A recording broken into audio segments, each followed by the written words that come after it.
السلام عليكم ورحمة الله وبركاته. ازيكم يا حبايبي؟ رب دايما تكونوا بخير. بسم الله ما شاء الله، بقى الشتاء وحلويات وجمال وبقى والسمك البلدي يا جماعة، وبسم الله ما شاء الله. شايفين ده حارت ورز وسلطة والليمون الجميل اللي عملته معاكم، وده البوري يا حبايب قلبي، بس قلت اعمله بقى صينية المرة دي. اول مرة اعمله معاكم صينية، دايما كنت بشويه على الصاجة على البوتاجاز، بس المرة دي قلت بقى ايه، نعمله صينية كده حلوة في الفرن البوتاجاز. بسم الله ما شاء الله. زي ما انتم شايفين دوت الحارت هقليه باذن الله. طبعا حارته هو نظيف، مش محتاج ان انت تفتحيه والكلام ده كله، بس انا بحب اسهل بقى على ايه، على اولادي واهل بيتي، فبحب ايه انضفه واغسله. زي ما انتم شايفين من البطن كده بفتحه وانضف الامعاء بتاعته، وبحطه في المحلول زي ما احنا اتعودنا نحطه في المحلول النقع يا حبايب قلبي كده 10 دقايق ولا حاجه. بس اوعي تحطي خل عشان خلي بيهري الانسجه بتاعت السمك. حطي الليمون وحطي الميه وحطي الملح وحطي الجنزبيل وحطي الدقيق، لا واغسليهم ونقعيهم 10 دقايق ربع ساعه، لكن اوعي تحطي خل عشان ما يهريهوش، بيهري انسجه السمك يا حبايب قلبي، ما بيستحملش. وبرده البوري زي ما انتم شايفين شلت الامعاء بتاعته وشلت القشور بتاعته ونضفته. مش عايزه والزعانف والكلام ده كله مش عايزه تنضفيه برده، دي حاجه ترجع لك وبتاعتك انت. تمام. ده البوري ب70 والحارت ب70، قال لي بعد 80 يعني. البوري كيلو ونص، والحارت 2 كيلو ونص، زي ما قلت لكم كيلو على 70 سواء ده او ده. وجبت كمان ايه كيلو شخرم، بسم الله ما شاء الله، يعني ب20 جنيه. قال لي برضو بعد 25 جنيه. انا قلت هقلي الشخرم واقلي الحارت، ونعمل بقى السمك ايه مشوي على الصاجه على البوتاجاز. وفي اخر لحظه قلت لا، انا زي ما عملت الماكريل قبل كده والبولتي في الفرن، هعمل برضو ايه البوري واعمل منه ايه صينيه في البوتاجاز يا حبايب قلبي في الفرن يعني. بسم الله ما شاء الله. زي ما انتم شايفين احجام. طبعا معروف ان الشخرم يعني يوم ما يتمعظم قوي قوي قوي برضو ما بيكبرش يعني مقاسه هو بيبقى تقريبا كده، او يشد عن كده شويه او اكبر من كده شويه، لكن ما بيبقاش كبير قوي زي مثلا الحارت ولا الزرقان ولا الباغه ولا الكسكمري ولا الكلام ده كله. طبعا انتوا عارفين الشخرم عامل ازاي، بس هو بيبقى مسكر وجميل. بصوا بقى التوم يا حبايب قلبي، اشطف ايدي كده بس كده عشان ايه امسك التوم ده اللي احنا فرزناه مع بعض، وهتلاقوه موجود في القناه بطريقه سهله وجميله. بصوا تطلعيه من الفريزر، بصي زبده تاخدي منه الكميه اللي انت عايزاه. بصي السنه قربت تخلص والثوم الجديد قرب ينزل، واحنا بسم الله ما شاء الله بنستخدمه زي ما انتم شايفين كده اهوت. يعني بتحفظيه بقوامه وبريحته وبطعمه من السنه للسنه. بسم الله ما شاء الله، تفريز جميل وحلو وسهل خالص. تاخدي الكميه اللي انت عايزاها والباقي تقفلي عليه وشيليه في الفريزر على طول. بصي بسهوله جدا بتاخدي الكميه اللي انت عايزاها، يعني لسه مطلعاه من الفريزر، يعني مش بسيبه يفك ولا الكلام ده كله، لا باخده الكميه اللي انا عايزاها واشيله على طول في الفريزر وارجعه تاني. ده البرطمان اللي انا عملته معاكم قبل كده وقلت لكم ايه، كل ما بعوز بعمل يعني باخد منه على طول، ولما يخلص بعمل غيره وهكذا. وهتلاقوا برضو فيديو منفصل، وممكن باذن الله هتلاقوه احط لكم اسفل الفيديو كل الفيديوهات بتاعت التوم، تفريز التوم او التوابل حبايب قلبي بتاعت السمك دي، هحطها لكم اسفل الفيديو ان شاء الله. قولوا يا رب بس ما انساش، ولو نسيت فكروني. التوابل دي حبايب قلبي دي توابل احلى تتبيله لاحلى سمك، سواء يعني اي نوع سمك، سواء مشوي مقلي اي نوع هتحطي له التتبيله الجميله دي، تتبيله المطاعم يا حبايب قلبي، تحفه تحفه تحفه. هعصر عليهم كمان الليمونتين دول. يبقى انا باخد كميه، باخد معلقه او معلقتين او 3 من التوابل الحلوه اللي انا حطاها في البرطمان دي، وازود عليها بقى ايه التوم المفروم والليمون يا حبايب قلبي، ليمونتين 3. انتوا عارفين بقى السمك بيحب بقى التوم والليمون والكمون والكلام ده كله. دايما بعمل كميه زي ما قلت لكم بحطها في البرطمان، ولما بتخلص بعمل تاني. بيبقى سهل عليا وقت ما اجيب سمك على طول اخد منها كميه، وعلى التوم على الليمون واحشي بيها السمك من بره ومن جوه الكلام ده كله. عباره عن ايه افكركم كده، عباره عن كاري وكركم وملح وفلفل وكمون وكزبره ناشفه وشويه توابل كده حبايب قلبي، وهتلاقوني حاطه لكم ان شاء الله في الفيديو. بصوا ملحته بقى من جوه ومن بره، ملحت السمك كله كبير والصغير وكله، وسيبيه بقى لغايه ما تيجي ايه تقليه بقى قبل الاكل على طول عشان يفضل سخن والكلام ده كله. اهو ده الشخر من حبايب قلبي برضو ملحته. هركنهم بقى ايه كل طبعا ما يقعدوا يتبلوا بقى يبقى طعمين وجمال وحلوين زي الفل. هنعمل بقى صينيه السمك اللي هو البوري. زي ما انتم شايفين كام طماطمايه كده، طبعا على قد الكميه اللي انت عاملاها، كام طماطمايه كده وغسلتها وقطعتها طرنشات زي ما انتم شايفين. برضو على بصل، يعني بصلتين ولا ثلاثه، على طماطميتين ثلاثه وقطعتها طرنشات زي ما انتم شايفين كده وفكيتها من بعض. على قرنين فلفل رومي اخضر، على شطيطه للي حابب عشان سبايسي، مع برضو قرن فلفل احمر الحلو والاصفر الحلو. كل دوت غسلته وقطعته طرنشات زي ما انتم شايفين كده. واحط عليهم بقى ايه بقى، انا كل ده كنت بجيب ايه بقى من التلاجة. كنت بجيب من التلاجة، كنت شايلة البقدونس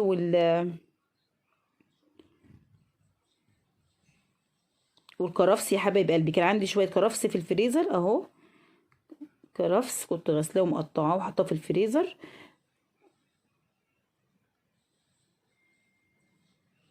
وشوية بقدونس وكزبرة برضو كنت مقطعاه وحطاه في الفريزر. لكن لو ما عندكيش هاتي بقى واللي موجود عندك حبيبه قلبي. لو انت عايزه بقى تعمليه زي ما انا عملته قبل كده معاكم بالجزر، برضو حلقات الجزر وحلقات البطاطس. ممكن تقطعي برضو وتقشري بطاطس وجزر وتقطعيهم حلقات صغيره، ما تبقاش تخينه قوي عشان تستوي، وتزودي لها بس شويه ميه، غير كده لا. شويه زيت زي ما انتم شايفين، زيت ذره او اي زيت نضيف عندك.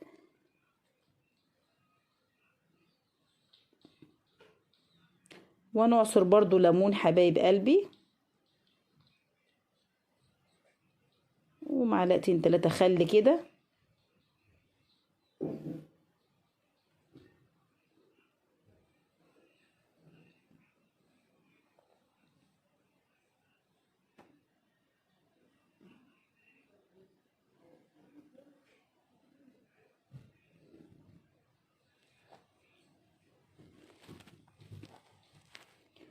اهم 3 ليمونات هعصرهم هنا اهم. وقلب ده كله بقى بايدك بقى وبمعلقه براحتك. قلبي كل ده، وشويه توابل سمك حلوين كده. برضو هحط لكم في صندوق الوصف طريقه الصينيه بقى بالطريقه الاصليه ليها صراحه، لان انا كنت ناويه اشويه على الفرن على البوتاجاز من فوق، واخر لحظه غيرت رايي فعملت طريقه بقى ايه اول مره اعملها في القناه سريعه وعايزه انجز فيها. لكن لو انتوا شفتوا الطريقه التانية اعتمدوا الطريقه التانية هتلاقوها اطعم واحلى. ان انا كنت باخد، يعني الفرق ان انا كنت باخد شوية تتبيلة من اللي هي بتاعت السمك والبصل والفلفل والحاجات دي كلها، باخد منها حبة واضربهم في الكبة مع الثوم والليمون والزيت والخل والكلام ده كله. يعني هو الفرق بسيط خالص، لكن النتيجة في الاخر حلوة سواء ده او ده. اهو بعد ما قلبناه وخد الطعم خلاص هنحط بقى ايه. اهو السمك فيه الثوم وفيه كل حاجة ومتملح، بسم الله ما شاء الله. انا قبل كده عملت الكميه دي في صينيتين، الخضار ده كله حطيته في صينيتين، وعشان يبقى كل واحده بعيده عن التانية يعني وتستوي وتاخد راحتها. بس انا المره دي بقى ما كنتش محتاجه ان انا احطهم في صينيه واحده، فحطيتهم جنب بعض وقلت مش مشكله. اهو طبعا عشان بيبقى فيه لحم كتير زي الماكريل، برضو لما عملته معاكم كده وتقطعته برضو التقطيعه دي بحيث ان هو ايه يستوي بسهوله. اهو المفروض كنت افتحه ده من الاول واحشيه برضو من جوه، بس زي ما قلت لكم انا كنت ناويه ايه اشويه على الصاج على البوتاجاز، وعلى اخر لحظه غيرت رايي. بس زي ما قلت لكم احنا ما بنقفش على حاجه وبنعمل اللي احنا عايزينه في اي لحظه وما بيهمناش. احنا قدها وقدود تمام.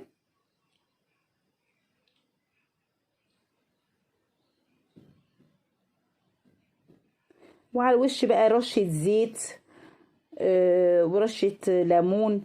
وقشر الليمون اللي عصرناه هنحطه كده من فوق كده بيدي نكهه حلوه. وفي الاخر هنرميه طبعا، مش هناكل قشر الليمون يعني، بس بيدي نكهه حلوه كده وهو بيستوي. تمام.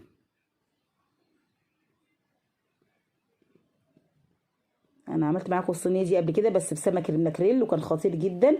بس المره دي بقى اول مره اعمل البوري بالطريقه دي معاكم. اهو الليمون عشان يدي ريحه كده في الفرن للاكله.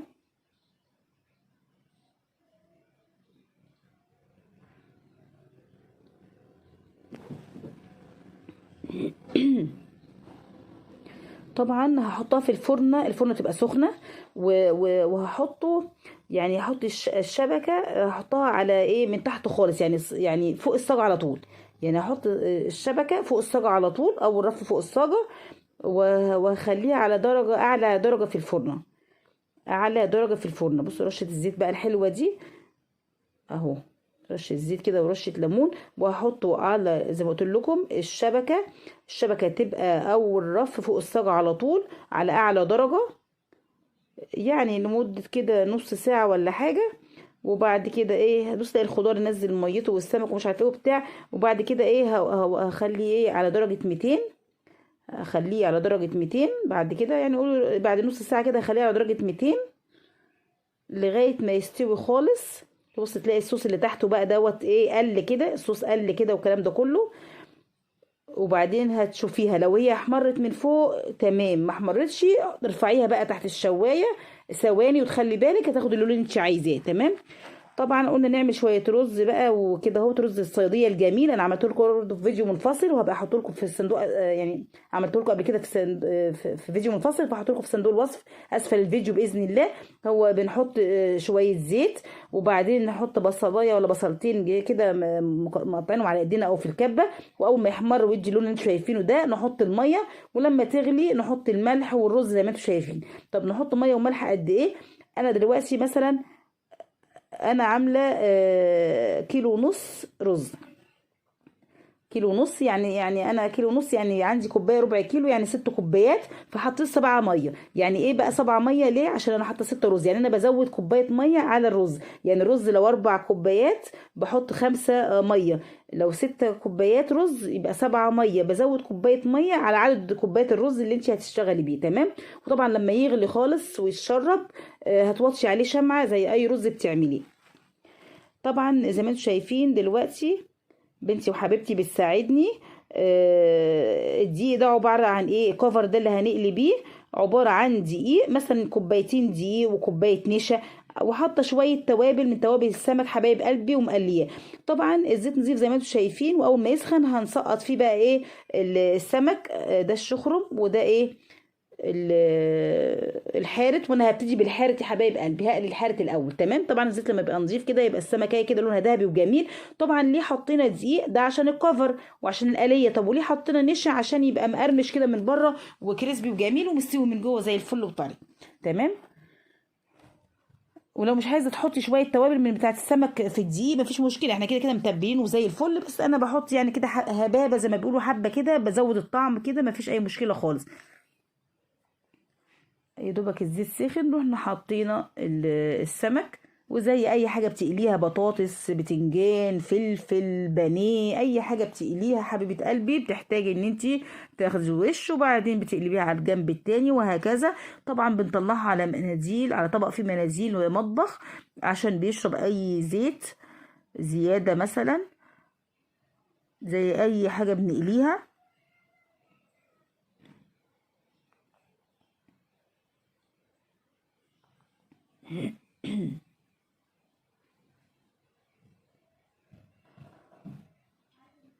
اهو الرز الشرب يا حبايب قلبي. خلاص هنوطي بقى عليه، هنوطي الشعله كده تبقى زي الشمعه كده اهو.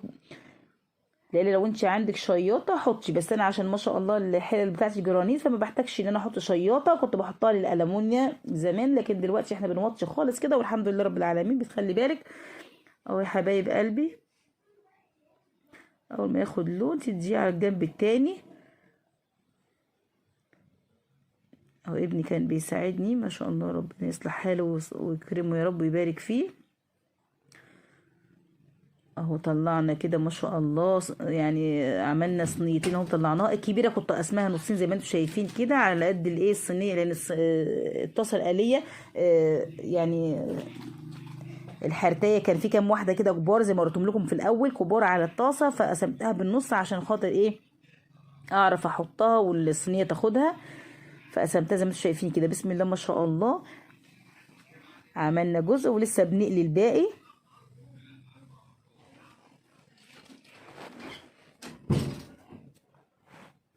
بوريكم جماله ولونه وطريقة سواه، حاجة عسل. ولوز العنب بسم الله ما شاء الله، ألف هنا وشفا على كل اللي كل. ربنا يبارك فيكم ويعزكم. انا بشكركم جدا على التعليقات الجميله اللي بتكتبوها لي، ويا رب اكون عند حسن ظنكم، يا رب تكونوا بتستفادوا مني. واللي اول مره يشوف القناه بتاعتنا يا ريت يشترك يا جماعه. الاشتراك مش بفلوس ومش بيكهرب ولا بيعض. انا بحبكم في الله. تنسوش الاشتراك اللي اول مره تشوفوني، وتفعلوا زر الجرس على كلمه الكل عشان يوصلكم مني كل جديد وكل اشعار باللي انا بنزله وباللي انا بعمله.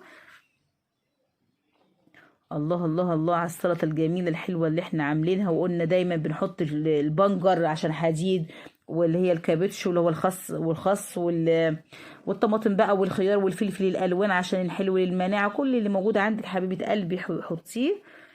بقدونس، جرجير، خس. بصوا الليمون والجزر المخلل اللي انا عاملاه معاكم في القناه. والله يا جماعه الفيديو بتاع الليمون نسب المشاهده بتاعته وحشه جدا، مع انه يستحق اكتر من كده. والله يا جماعه ده تاني مره اعمل ليمون، يعني عملناه وخلص وعملنا تاني. جميل جميل جميل بشهاده الكل. بسم الله ما شاء الله، جربوا مش هتندموا. بصوا بقى طلعناها بقى من الفرن. بسم الله ما شاء الله. بصوا اللي تحتيها بقى تحس ان الصوص كده قل كده، وتعرف ان هي استوت واديت اللون الجميل ده لما ادينا وش تحت الشوايه. صراحه المره دي اديته تحت الشوايه كده وش خفيف. بسم الله ما شاء الله، مستويه من جوه وناشفه من بره، وحاجه الله اكبر. انت تقدري تديها اللون اللي انت عايزاه. انا صراحه ما بحبش، انا بقطع كده الحاجه ببقى نفسي اوريها لكم، بس ما بحبش ابهدلها بقى كده عشان احطها لهم على السفره كده ايه، ما يتضايقوش منها ولا مبهدلاها. بس مستويه وجميله وزي الفل. يلا رجعناها زي ما كانت، اكيد ما حدش خد باله، ما حدش خد باله. زي ما انتوا قلت لكم يا جماعه، حاجه بسم الله ما شاء الله.